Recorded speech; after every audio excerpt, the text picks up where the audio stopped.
Paul, firstly, just want to get your thoughts on Helmet's run last weekend. We were pretty happy with him, Edward. He just got into the wrong spot. He's a horse that needs room and was sort of dictated to by a couple of others on the day. So different story in a couple of weeks, and definitely won't be making that same mistake again. So that run wouldn't put you off from a Guinea's perspective then? No way in the world. The horse has pulled up fine. Wasn't the case about not wound up and all this rubbish in the press, but the horse was very forward to win, and he just didn't get everything to go his way. So look, that's racing with a copper on the chin, and look forward to next week.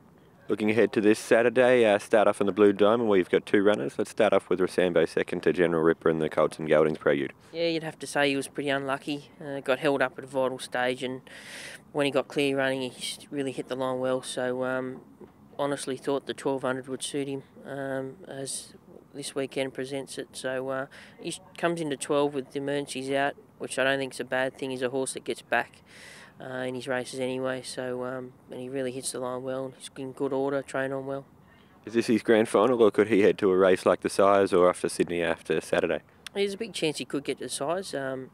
He's a very relaxed horse, and he races that way. So look, we'll just assess him after Saturday and as to where we go from here. Applegate showed plenty of promise in the spring into your other runner in the race. A little bit disappointing last time though?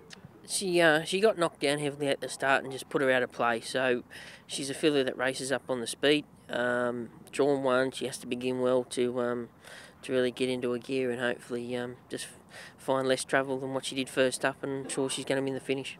Happy with the way she came through the run last time? Yeah, no, terrific. She's trained on well, and they both worked well on Tuesday. So with even luck, hopefully they're around the money. Can you separate the two? You know what? There's not much between them, as anyone would say if they got two in one race. But really, that's the way these guys are. One sort of gets back, and one will race up on the speed. So two good chances in a major race. Super 3-year-old Sepoy returns on Saturday in the Earley Plate. How's he come back from the break? Yeah, he's good.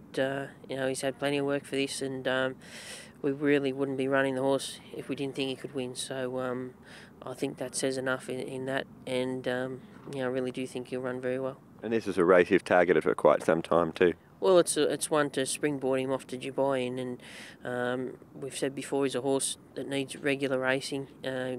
He's even bigger than what he was as earlier on in his career, and he takes a lot more work as well. So he's very forward. Everyone's seen the way how he is at Seymour the other day. He's pulled up well, and he's worked again since, and it's been terrific. So there's no reason why not to run.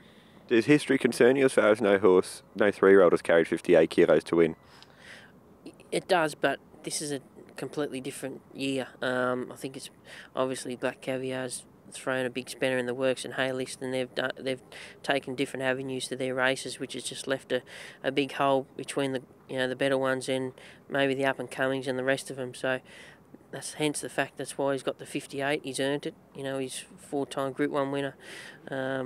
It's going to be hard for him, but if he can, he can do it. He's drawn 11 and he's an on-pace sort of horse, so would you expect him to go forward? I would expect him to jump and roll forward.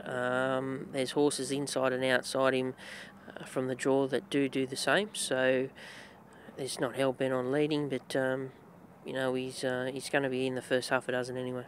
And who do you rate as the main danger to him?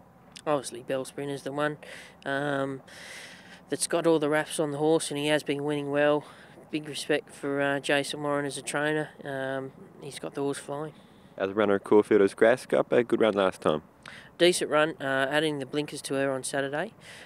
She worked very well in them, and just it comes down a cog against the level she raced at last week. So off a good draw, hopefully she can return to some form.